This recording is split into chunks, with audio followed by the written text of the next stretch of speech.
Hey, what's good, everybody? You know what time it is. Your boy Jeffrey L. Boney here for another hot edition of Real Talk Junkies. Man, I'm so excited that you're joining us on today. Make sure you share the link with all your friends, all your family, all your foes, all your enemies. It doesn't matter. Everybody needs to check out today's show. We have another great round of information, great guests, and we're going to have another great discussion today on Real Talk Junkies. I want to encourage everybody to go check out the Forward Times website, check out the latest news going on in the Black community. Again, that's forwardtimes.com, forwardtimes.com. And of course, I want you to engage with me and pick up my new book, Don't Argue With Me, a no-nonsense approach to the issues in the Black community at jeffreylboney.com. Again, that's jeffreylboney.com. About to get into it today. Before I bring up my in-studio guest, I want to give a shout out to my main man, Richard Andrews. This weekend, October the 8th and the 9th at Emancipation Park, they're going to be having their Black Heritage Fest.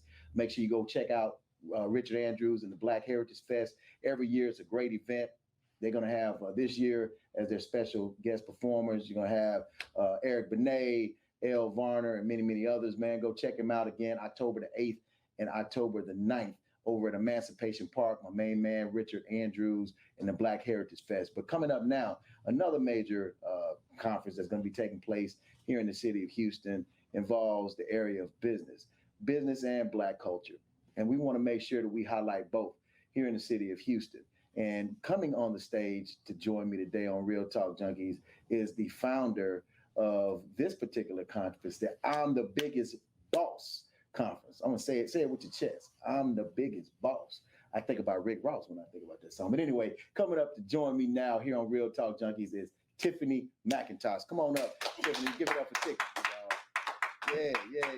Welcome to Real Talk Junkies today. All right. How are you? I'm doing good. So I'm the biggest boss. For you to put on a conference called I'm the Biggest Boss, you got to break that down for me. Explain. Well, I am a serial entrepreneur. Been an entrepreneur for the last almost 14 years. Okay. And we don't do anything small. So no, Okay. we not gonna just say Rick Ross. We gonna cut that out.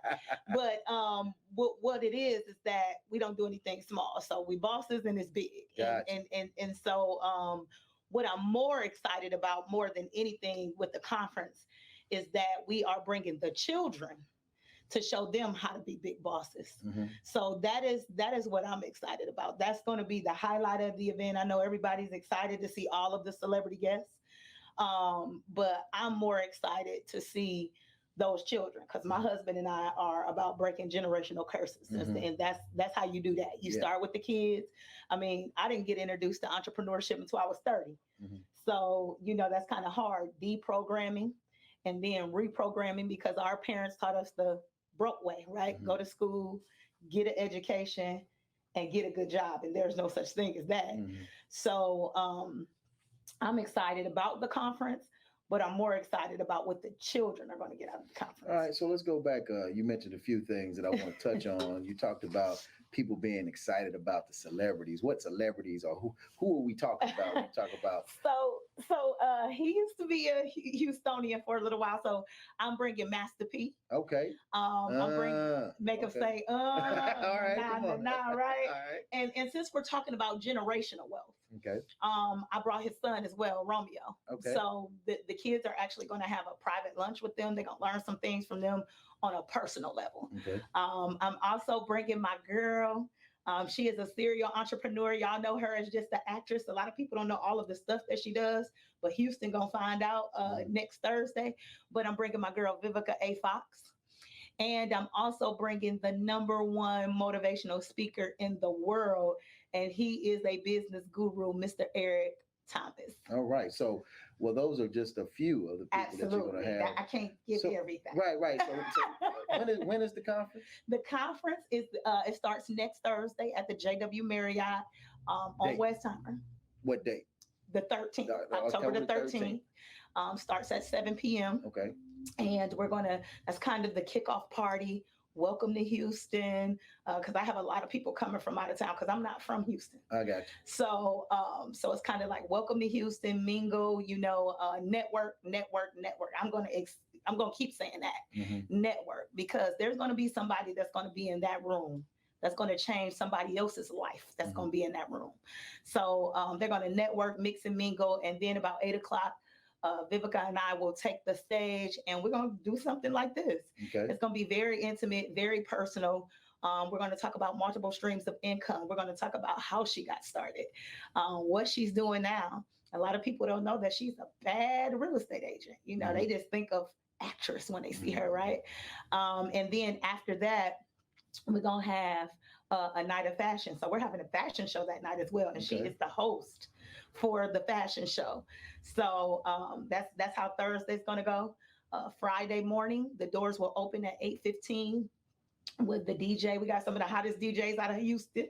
I didn't know Houston get down like that, but we got welcome to the H. Hey, welcome to H-Town, right? So we got the hottest DJ. We also have Kiati, one of the big radio names. He's actually going to be my host for the entire conference. And so the conference will start at 9 a.m. And we're going to hear from people from real estate to insurance to taxes, everything, you know, to make sure that your business is running properly, to also make sure that you know how to grow your business, how to network, what the proper, you know, what's the proper thing to do. And then after lunch, you'll hear from myself about, you know, my road from the pit to the palace. That's the name of my book, From the Pit to the Palace. And then to close out the day, to close out the show will be Mr. E.T. himself. He's going to close Friday out. And then we want people to go explore Houston. So I just talked to the owner of the Greasy Spoon today. So, you know, I'm like, look, I'll send somebody your way, because one thing about me, I believe in spending money in our community, going to those restaurants that are Black-owned restaurants. Nothing against any others, but I wanted to keep the money in our community because I know how big and major that is. And then on Saturday, same thing. Doors will open at 8:15, but the difference is the children can come that day, ages 12 and up. And I really, really, really wanted children that were in college for business to come as well, because I want them to know the good, the bad, and the ugly about business. You know, a lot of times they put the fluff on Facebook and Instagram. It's not peaches and cream every day, and it's not easy being an entrepreneur. So I want them to meet people that has went from rags to riches, that actually went through the process. There is no shortcut to the top. You got to take the stairs, right? So the kids can come. They're going to learn all day. Actually, 50 Cent's G Unity children will be there, the ones that won the Hustle Tank. So if people don't know what the Hustle Tank is basically Shark Tank for kids. So they're going to be able to talk to their peers, because it's one thing for them to see you as a successful businessman or me as a successful businesswoman, but it's another thing for them to see that from their peers. The D2D girls are going to perform. The Worthing band is coming to perform. And then at lunch, when we break for lunch, everybody will leave. And then the children sponsor, and we still got about 20 kids that need a sponsor. But the children sponsors, their parents, me and my security detail and my team, and Master P and Romeo, we will have a private lunch with those kids, and they're going to get into conversations and have an experience like they would have never had in their life. And then after lunch is over, we'll have a performance. They'll hear from some more people. And then Master P is actually going to close the day out on Saturday. We should be done around 3:30. And then Saturday night is when the magic happens. We're having a black tie, red carpet event. You know, the mayor is going to be there. Sheila Jackson Lee's going to be there. Everybody that is making a difference in the city of Houston will be at that event. Also, the sponsors are going to be there because we're going to have an award ceremony that night. I want people to see who's making it possible for somebody else's kid to have that opportunity. So I've always been big on reciprocity. You give back to the people that gave. So they will be, you know, in lights for their service to the community and helping my husband and I carry the torch, because we put a nice penny to be able to put the event on. We didn't do sponsorship because unfortunately it was all held up. Some of our marketing was held up due to waiting on people to sign contracts, and we couldn't falsely advertise. So we had to put up our own monies because we missed the deadline of getting sponsors. So but now there's people in the community, girls and boys. You got a sponsor, is you. Yeah, that's it. That's it. Me, the Macintosh fund, You're the right? Macintosh fund. But the girl, Amber Newman, did come through from the Girls and Boys Club, and then it was just people at the, now that everybody's banding together at the end. Like, look, we want to, we're doing this in the community for real. We're not just talking about it; we're being about it. Yeah. And then people start reaching out to me. They start calling me through Facebook. Like, what else do you need? How can I serve? It kind of reminded me of the hurricane. It kind of reminded me of Hurricane Harvey, because we moved here 1 week before the hurricane. We lived here 7 days, and then the hurricane hit. And I saw how Houston people band together. You lived here from where? From Ohio. I'm from the LBJ city. I'm from where LeBron James is from. I'm just a kid from Akron trying to make an impact on the world. Gotcha. All right. So yeah, but the Lord sent us here on assignment. He told me I was coming here 3 times a month anyway, doing business. Mm-hmm. So he just said, plant your flag there. Go give the community what you have. Serve. I tell people service to many leads to greatness. Mm-hmm. So he said, just go serve whatever they need, and that's what I've been doing for the last.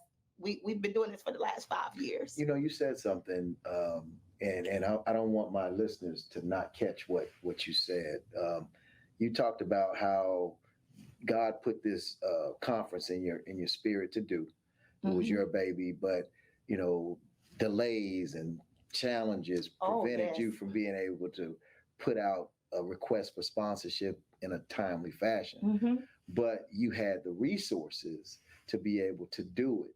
And I think that is one of the biggest things that is a takeaway from this conversation. One of the things that I know it will be a takeaway from this conversation, in that you have to be able to, if you want to give back, if you want to do these things to empower people, serve the community, you have to have your own as well. It's hard, when you come in hat in hand. That's right. Versus when you're able to, because this would not have happened if you didn't have the resources. Absolutely. Who would you be able to depend on, call on? Friends, family, those that say that they support you, but really when the rubber meets the road, they don't. So I think that is something extremely important that we need to really think about, that, empowering yourself is, God gives you the ability, the resources to be empowered, to be a blessing to others, and to empower others to give back to others.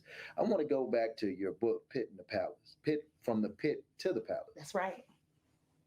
I read your bio, and it talked about the various hardships, but it didn't go into great detail. I kind of like my listeners to know the people that we're talking to. Some people, can talk very well and eloquently, but we don't really know who that person is, how they got to where they are. So let's talk about that, Tiffany. Like, who are you? Like, where did you come from? Where was the pit? The pit was a prison sentence. Okay. And in Ohio. And this is why I'm so passionate about what I'm doing. What I told God is, in that pit experience, that I would never be poor and Black again, for the simple fact that where I'm from is very not for us, if I'm going to say that. And this is the thing: if you don't know the law, if you don't have the resources, which I was lacking, your public pretender may just tell you, we know you probably didn't do it, but just go in here and take what the you deal. Call them, the public pretender. I just caught that. They may Instead tell of you public defender. That's the right. Public That's pretender. right. I like pretender. That. Yeah, wow. Just take a deal. But I didn't even do that. I didn't take a deal. This is why I tell people I'm Joseph. I had a Joseph experience. And so, but what I did have in my favor, this is why I don't question God. I just moved when he told me to move. I went in there, and it was like, I'm not taking a deal. I'm not doing this. I'm just going to let the chips fall where they may. So what I had in my favor is that my judge was a Christian. She didn't look like us, but God put mercy on her heart to say, look, I don't know what it is about you. I don't even, this whole case is shaky. She even said it. It's shaky. But because you didn't cooperate when they was trying to question you to tell them what they wanted to know, I'm going to make an example out of you. You're going, and I had never been in trouble before. You're going to prison. And so a week, maybe about a week to 10 days before I went to court, I found that I was pregnant. And at that time, my health condition was not the greatest. I was about 140 pounds heavier. I was an insulin dependent diabetic, 4 shots a day. So my health was very not good. And so the moment I found out I was pregnant, as soon as they told me, like, look, your pregnancy is high risk because one, you're overweight, two, you diabetic, and you have high blood pressure. So you're gonna have to see a specialist your whole pregnancy. So I'm like, oh God. So when I went to court for sentencing, I just asked her, I said, well, if I'm gonna get in trouble for not telling, at least let me have my baby first before I go to jail. She said, oh no, you should have thought about that when you didn't cooperate. So I said, okay. And she said, I'm gonna give you the minimum, which was 2 years. She said, but you're eligible for early release in 6 months because you don't have any prior record. So I said, okay. So they sent me to a prison down in southern Ohio that they send pregnant people to. Well, when I was 7 months pregnant, they killed my baby and almost killed me. The nurse gave me way too much insulin. And what it did, it dropped my blood sugar to 20. That's a dead person sugar. It dropped my blood pressure my blood sugar to 20. And because of the drastic change like that, what happened is my baby had a brain aneurysm. So my baby wound up passing, and that was my get out of jail free card. But it still took me 7 more months completion. It still took me 7 more months to get released. So what they did was they transferred me from one prison that was about 2.5 hours away from where I was from, down in Columbus, Ohio, to Cleveland, Ohio, which is about 35 minutes is where I'm from.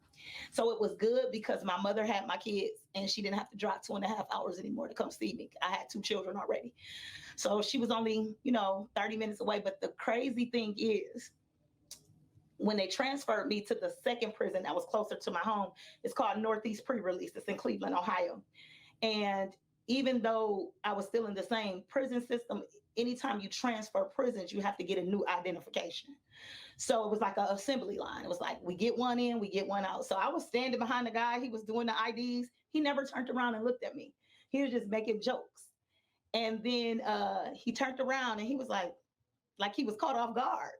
And he was like, I don't know what he said, inmate, I don't know what you in here for, but you're not the average person that come through here. He said, you glowing. I said, I am. So I'm looking at myself. I couldn't see the glow.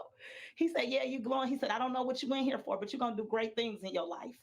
He said, I know you're not an ex-drug addict. I know you're not coming off the streets trying to get clean. I ain't even looked at your jacket yet. I don't even know what you're here for, but you're going to do great things. But that very same man found me on Facebook and didn't even know it was me 16 months after I got out of prison. And he invited me to a hotel meeting in a ballroom for a healthy coffee company that y'all know today as Organo Gold. And I went to that meeting. I went by myself. I didn't want nobody going with me because I didn't want nobody distracting me or having no negative energy. And I said, well, what's the worst that can happen? The worst thing that can happen is I can say no because I'm not obligated to anything. And that was the Facebook post when he invited me. He said, you're not obligated. The information is free, but our brain works, our mind works like an umbrella. If it's not open, then it's not working. Just come get the information for yourself. And when you get here, there's a registration desk. They're going to ask you who invited you, put my name down. And I knew who he was, but he didn't know who I was because I was in prison, incarcerated under my old, I was married once before. So I was incarcerated under my old married name. And on Facebook, I just had my maiden name. And I looked totally different because he saw me at my worst, right? There's no wigs or there's no lashes and makeup. So he saw me at my worst. And then, so when the presentation was over, that was the very first time I had saw Black excellence. That's when I met Houghton Bugs. And when I met Houghton Bugs, they brought him up at the end of the presentation. And I think at that time, Houghton was making about $250,000 a month. I didn't even know anybody that was making $250,000 a year. And so this was my defining moment. He said, does anybody in here have any questions or concerns? He didn't do the presentation. He was just the highlight at the end. And I raised my hand first, quick. And he said, well, what's your question or concerns? I said, my mama told me that things like this is a pyramid. He said, that's because your mama has a broke mentality. So I was ready to fight, right? Don't talk about my mama. Right. But he saw my face choice, but my husband always said I don't have a poker face. However I'm feeling is on my face, right?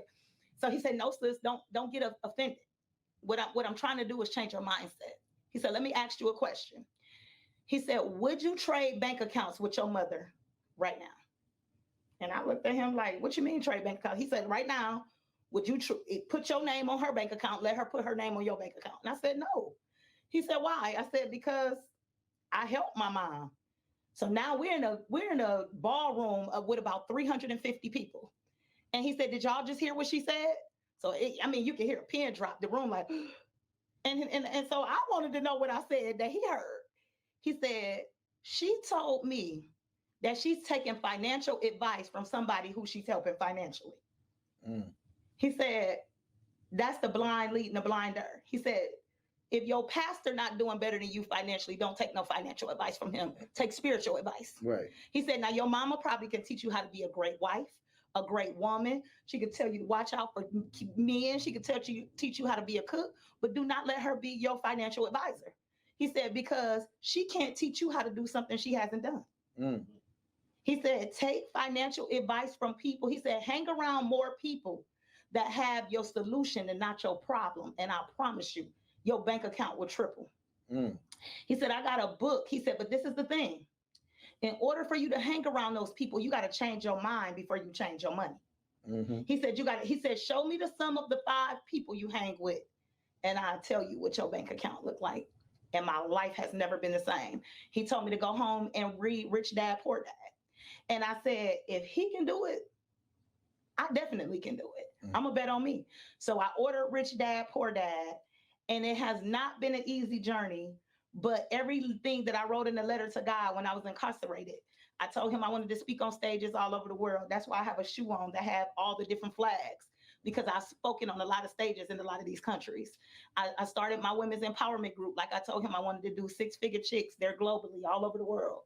I told him that I wanted to help families break the generational curse of poverty off of their family, because if they figure out what their purpose is, Lord help. You know, a lot of people go through life and don't know their purpose, so they chase money. And always remember, money is always faster than you. If you chase money, you will always chase money. See, I don't do what's purposeful. I don't do what's popular. I do what's purposeful. And then I chase the purpose and the money chases me. Let me ask you a question.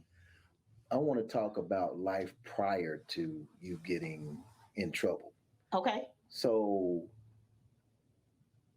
tell me about like what you were around, who you were around. Tell me about your upbringing. Like, were you in a situation where, because when did, from an age standpoint, when did you get in trouble? I got in trouble in 2006. So I got indicted in 2006. I mean, how old were you? 26. So at 26 years old. So prior to that incident, you talked about how some people are told go to college, get a job or whatever. What was your aspiration? Like, I mean, as a young girl, did you have any aspirations? So I thought that was the American dream, because I watched my mother work so hard. And my mom was a single mom of 3. And so I thought that was the thing to do, go to school, graduate, go to college. And of course, coming up, it wasn't peaches and cream. I got myself in a little bit of trouble as a juvenile because, one, I was looking for acceptance. So we moved around a lot. My stepdad was a truck driver. So we kind of moved around. I lived other places outside of Ohio, kind of got caught up with the wrong people, because at this point now I'm acting out. I'm looking for acceptance. I want my daddy. So just doing stuff that teenagers do. And then my mom was like, no, I'm not going to bury you, because we lived in Tulsa, Oklahoma at the time. She said, no, I'm not going to bury you. I'm going to send you back to Ohio and live with your grandma. Now, mind you, I have never lived with them before. This is my dad's people. So I went back and went back at 14 to go live with my grandma. And then I was there for a couple years. And then at 16, I wound up being taken advantage of by a family friend. And I have a 25-year-old son as a result of that.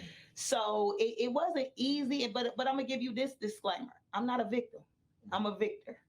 You know what I'm saying? Everything that God allowed me to go through, because he had to allow it. He figured I could handle it.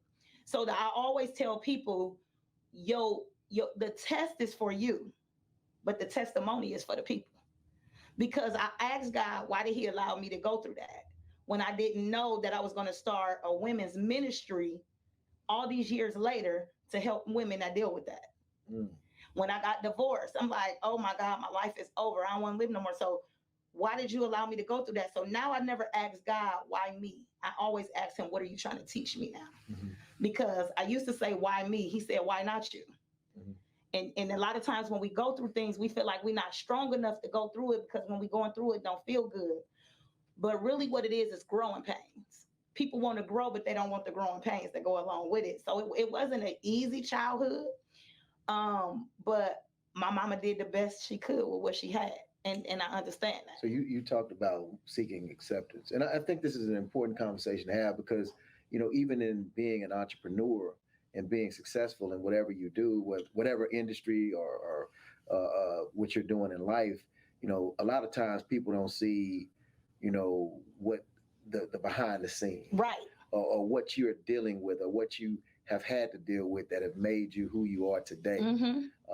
Because sometimes people feel like, oh man, I want to live like him or her. They look like they have the perfect life. We hear that a lot, man. But it's always encouraging to me to hear people who have gone through some things be able to overcome, but also use that as a means to teach others, empower others, but also, recognizing that this is a part of who made me who I am today. So going back though, the acceptance part, why did you feel like you needed acceptance? Because you say I wanted my daddy, but what does that really mean?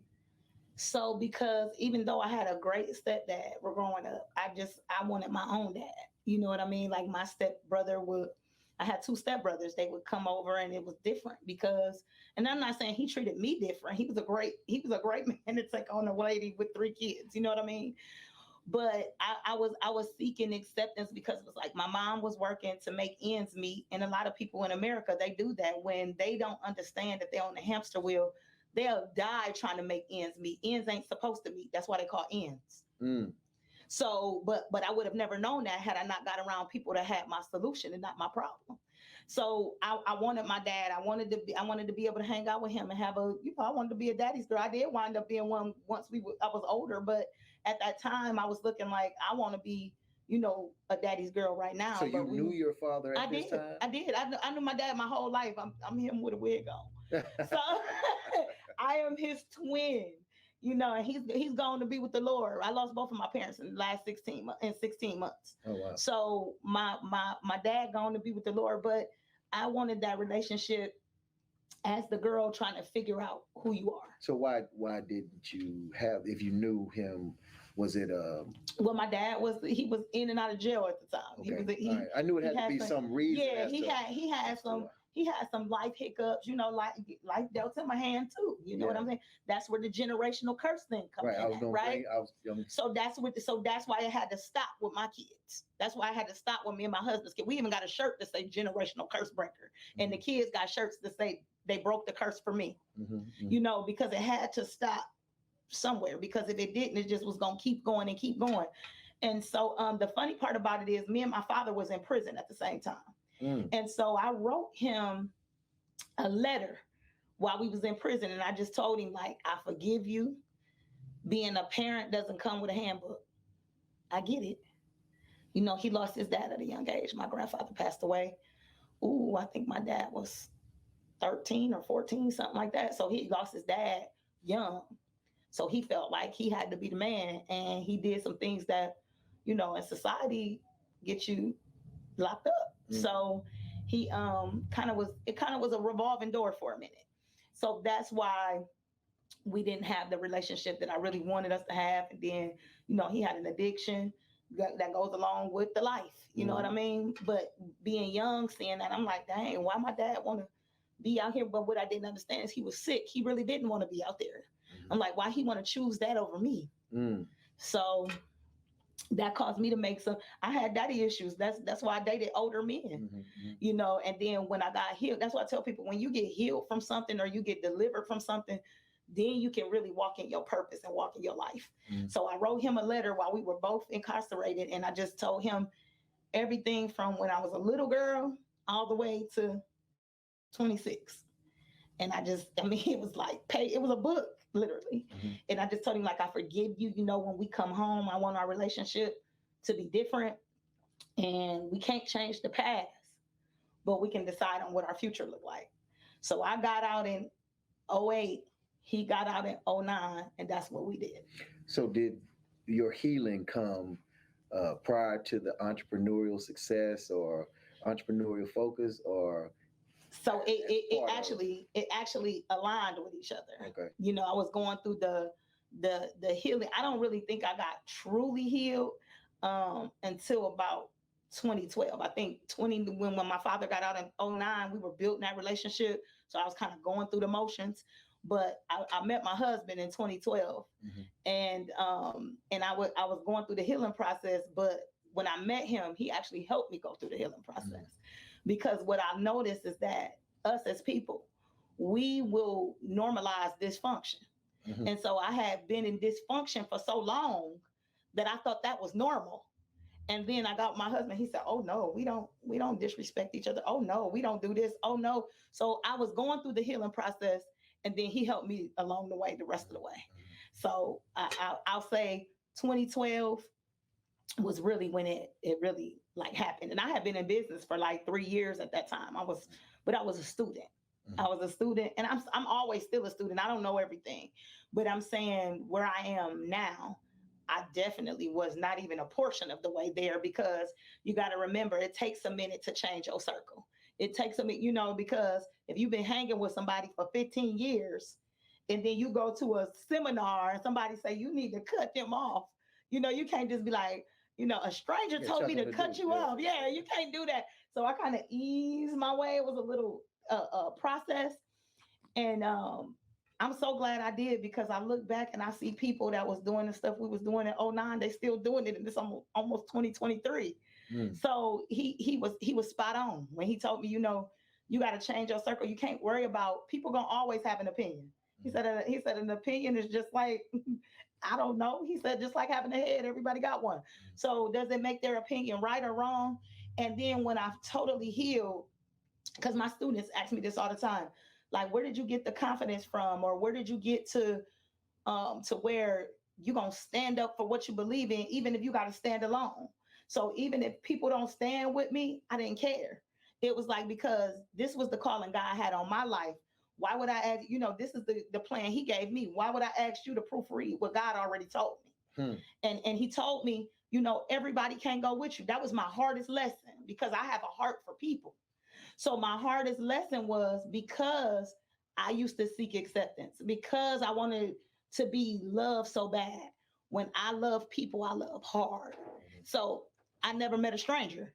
So when I see people in need and that need help, it's like, look, I need to help them. And that was the first thing when I wrote on my vision board, when Houghton started to mentor me. He asked me, he said, okay, you say you want to, because I never told him I wanted to make millions of dollars. This is what I told him. I want to create multimillionaires. He said, because if you help people get what they want, you get what you want by default. So I said, okay. He said, the more people you serve, you outserve people, you make as much, you don't got to chase the money, chase the purpose. The money gonna follow you. So I said, okay. And is that always true though? Because I believe that there are a lot, at least in my experiences, I've helped a whole lot of people, and those people were not reciprocal. Right. But did God tell you that was the purpose? See, you might have helped them out of your heart. That was me. Yeah. So that's the same thing. Like, it's a group of people that I probably would never talk to ever again in life. That I would have gave my life for them. Literally. Like, I'm gonna stand in front of them. I'm gonna give you my last, because I'm this person. I would give my last and then try to figure out how we gonna eat. My husband said, "Oh no more of that," but that's just the way God made my heart. Right. I can't change who I am because of who they are, right? So he said, "Well, what do you want to do?" The very first thing I told him I wanted to do, I wanted to buy my parents a home.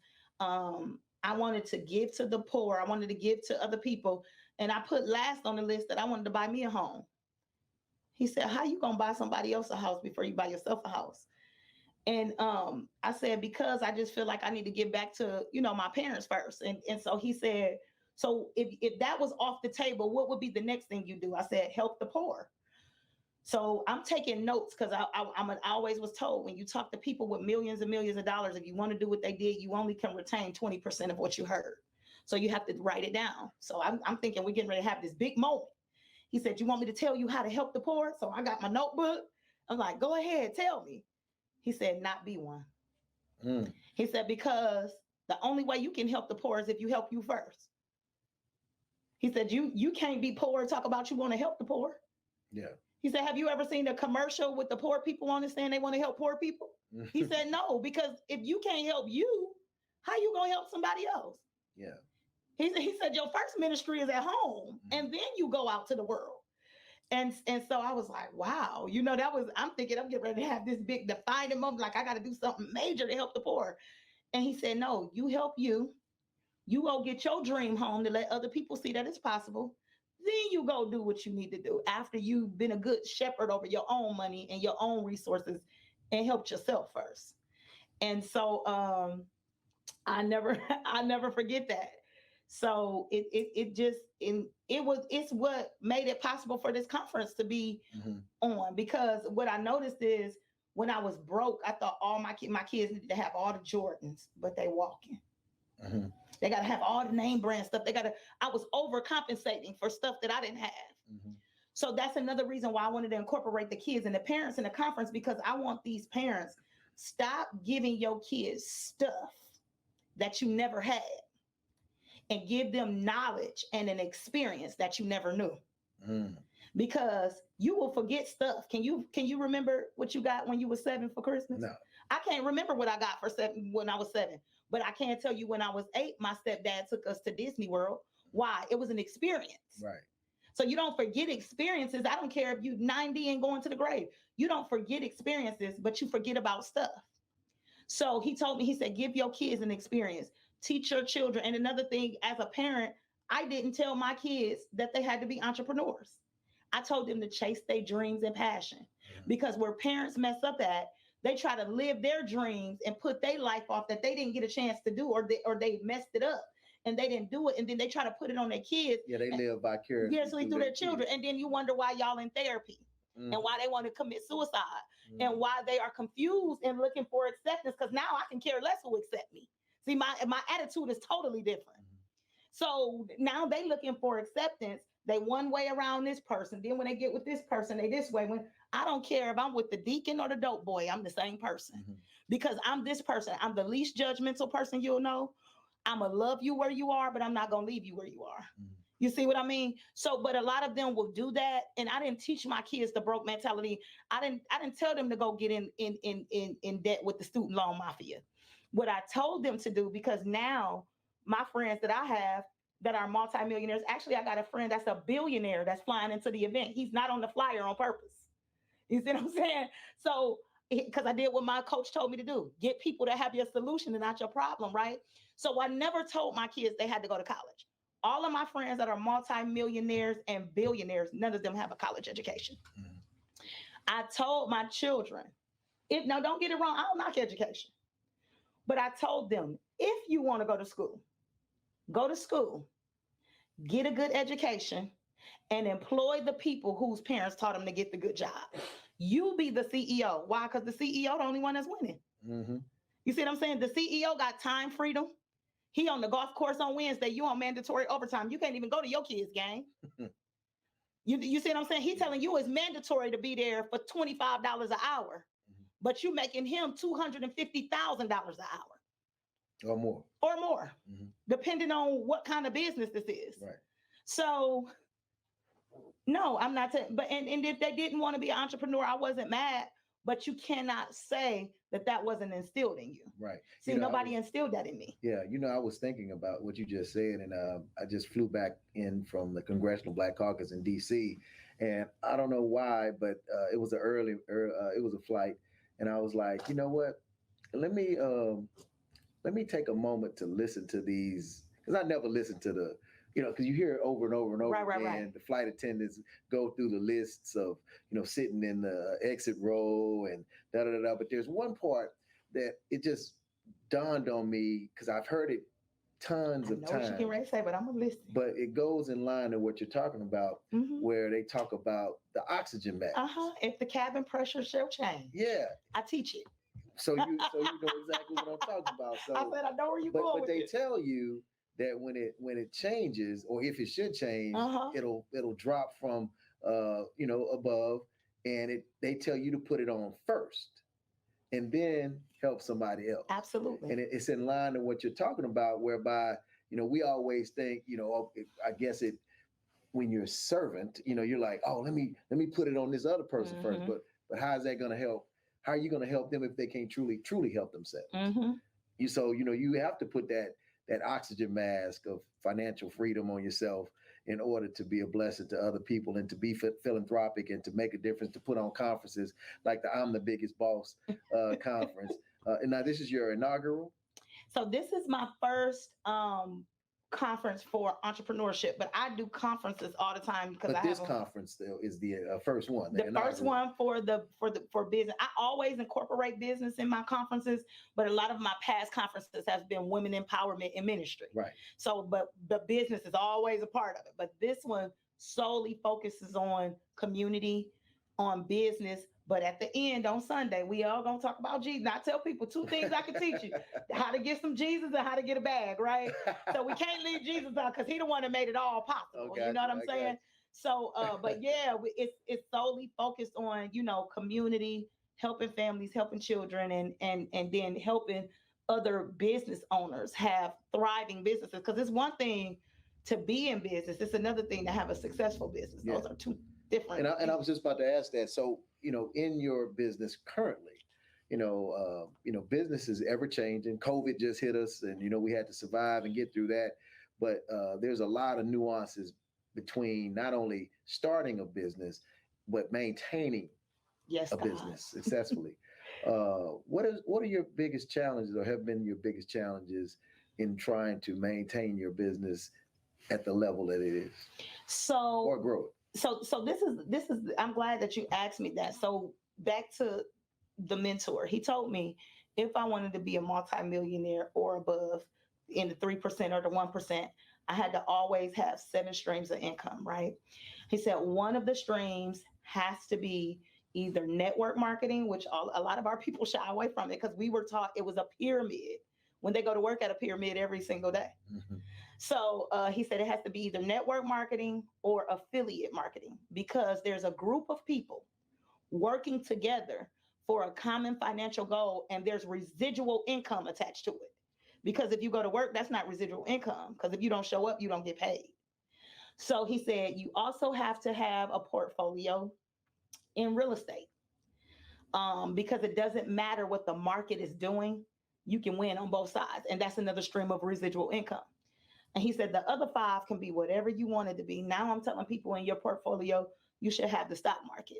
And then let the other 4, the real estate, network marketing or affiliate marketing, and now the stock market. And then the other 4 can be whatever. So because he said, because if 3 is slow, you got FOMO. So in COVID, this is the funny thing. My husband and I own a travel business. It was doing very well in the travel business because that's what actually brought us to Houston. We were coming here 3 times a month, showing people how to open their own travel agencies from home. We were doing very, very well. We built our dream home from travel, and everything else was just extra. But of course, COVID hit, and nobody's traveling.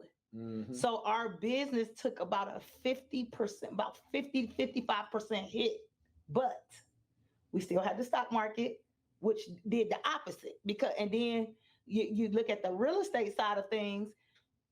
In real estate, it had the total opposite of what we thought was going to happen happened. We thought it was going to be a repeat of 2008, right? Yeah. Everybody was going to be foreclosed on. Mm-hmm. We thought everything was going to collapse. It did the total opposite because we built our home in 2020, right? Matter of fact, we closed on our house the same day the pandemic started. Mm-hmm. The same day. I'll never forget, Friday the 13th, March 13th. And so in those year or so after, our home had almost $200,000 worth of equity in it because some of the stuff that we added to the house, we added after we closed, like an outdoor kitchen and all of that stuff. So the total opposite of what we thought was going to happen happened. So guess what happened? A lot of people made a lot of money. Mm-hmm.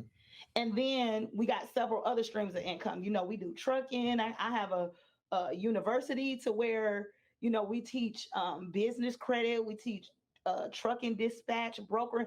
So even though one area might have been low and slow, then I have a boutique. I sell hair. I do it. I'm a business coach, so we do a lot of different things. So we're like he said, where one thing was hit majorly, the other things was like triple, double, quadruple, because now you got people forced to be in the house. So the stuff that they're used to going out doing, they're forced to stay in and do it online.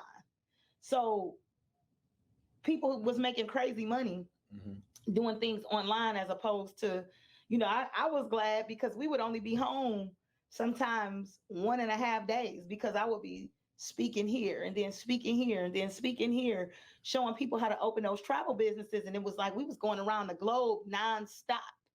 And it kind of it slowed us down, but it didn't. So I was glad that I could sleep in my own bed, sleep in my own bed at least 7 days in a row for the first time in a long time. But at the same time, it helped grow other businesses. And another thing I believe COVID did is forced people who had been procrastinating to be entrepreneurs because they had to be creative. Yeah. You see what I'm saying? That job that you put your all into, now y'all at home on unemployment. You can't do I tell people, stop doing the 40-40-40 plan. Go to work for 40 years to retire on 40%. If you were struggling on 100, how you gonna make it on 40? Wow. You gotta have another stream. Like one of my students, my oldest student, is 71 years old. And what she said is, I gave my job almost your whole life. I'm 42. She said, I gave my job 40 years of my life. And then when I was forced to retire because the company closed, that she would probably still be working. She said that kept her going. The company closed and forced them to have to retire. They gave them a set amount. Severance. Right. And then the retirement she was getting was pennies. And then they came back 18 months after that and sliced that by $1,000 a month. So how you gonna live on that if you don't have another stream? Now she keep me on my toes. She was like, you just a new dog can't teach an old dog new tricks. She like, I wish I'd have knew you 40 years ago. I said, I would have been too. I don't think I could have taught you. She said, no, with your gift, I think you probably could have taught me something that too. So it's all in. And so that's why my daughter, she's 14. She's actually launching her cosmetic line at the conference. Because that's what we put in them. We got a 12-year-old, my bonus baby, who still lives in Ohio. My husband's daughter, she made her own skincare regimen and was getting her own orders before she called us to say she needed a website. So she was mixing. I said, wait a minute, let us get you a chemist to put your stuff here. She said, I got this. So the Bible say what you put in them when they small, when they grow up, they don't depart from it. So it's like when you change those minds when they're little, then you don't got to worry about them being the robber or the killer or the stealer or any of those things, because their circle, because your crew do define you. Their crew will be totally different because you hang with people with like minds. So that's why I'm excited about what's going to happen, because it says, my mama told me it ain't where you live, it's how you live. So that's why I'm so thankful to be able to go. I had the guy call me today from HISD, and he said, we want to do a press release on the conference with what you're doing with these kids. We thank you for, when I say I've been working day and night, I'm talking about going to bed at 3, getting up at 6, because just like ET say, whatever keeps you up late at night and wake you up early in the morning, that's what's worth having. So I work my business, and then I work on this conference for those kids and for those families, because I wish somebody would did that for me. So I'm very passionate. I want as many as people in that room to get free, because if it take a village to raise one child, how much you think it take to change the community? So how can people find out more about this conference if they want to attend? If they want to attend, they can go to thebiggestbossconference.com, get a ticket. Slow it down for them. Say it again. The Biggest Boss Conference. The Biggest Boss Conference.com. But I also have some discount tickets. So if they want those, they can reach out to me on social media. They can't get those off of the regular website. They would have to reach out to me directly or my team. If they reach me on Facebook, I am author Tiffany Moore-McIntosh. And McIntosh does not have an A. Everybody want to put an A in it. It's just MC. Or they can reach me on Instagram or TikTok under Six Figure Chick.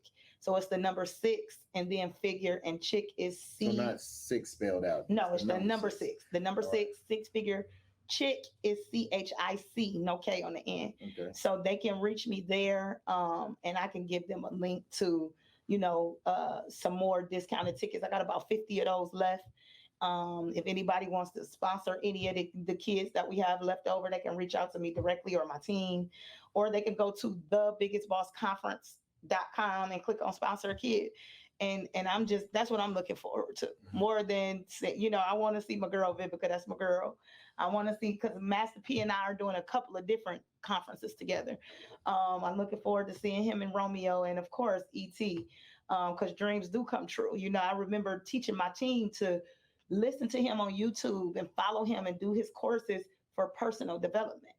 And now to be able to bring him, y'all know he not cheap, to bring him to the city for my students that's going to be flying in from all over to actually sit in the same room with him and ask him questions and that kind of thing, that actually makes me feel good, because it's letting me know that what we've been doing over the last 13 years is not in vain. And it's real personal for me, because me and my mother was talking about this for the last 13 years. She like, I want you to quit joining companies and start your own. So my business partner, who happens to be a Tiffany as well, we started a affiliate marketing company.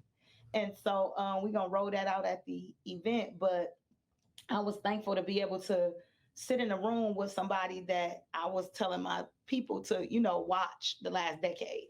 And so dreams do come true. If you go after the dream, because it's not going to come knocking on your door. Mm-hmm. You got to get up, you got to grind for it. You got to keep going every day, regardless of what happened. Because 1 month after we closed, a little bit over a month after we closed on our house, I lost April of 2020. And then my mother just passed away in September of 2021. So this is personal, because I've been talking about this with them for the last almost 13 years. And so now for it to come to fruition, and if you only knew the backstory of all of the stuff that I had to go through, I was supposed to have partners to partner with me to put this on. You know how that goes, right? When it comes time, everybody going on a trip till it's time to pay for it, right? So everybody wanted to be involved, because God woke me up a couple of days after we buried my mom last year and told me to do this. Yeah. So well, I'm excited. We've been running for it ever since. I'm extremely excited about the conference.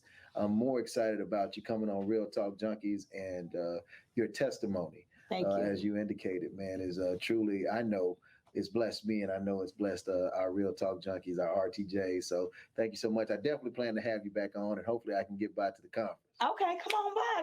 Come do some media stuff. That's what's up. All right, y'all. That'll do it, man. We had Tiffany Mcintosh on today. Make sure you share the link, everybody, with your friends, family, foes, enemies. It doesn't matter. Everybody needs to check out today's show. And remember, go check out the Forward Times website for the latest news in the Black community, forwardtimes.com. And of course, get that book, y'all. Don't argue with me, a no-nonsense approach to the issues in the Black community by yours truly, Jeffrey L. Boney. We're about to get up out of here, y'all. Real Talk Junkies. Let's go.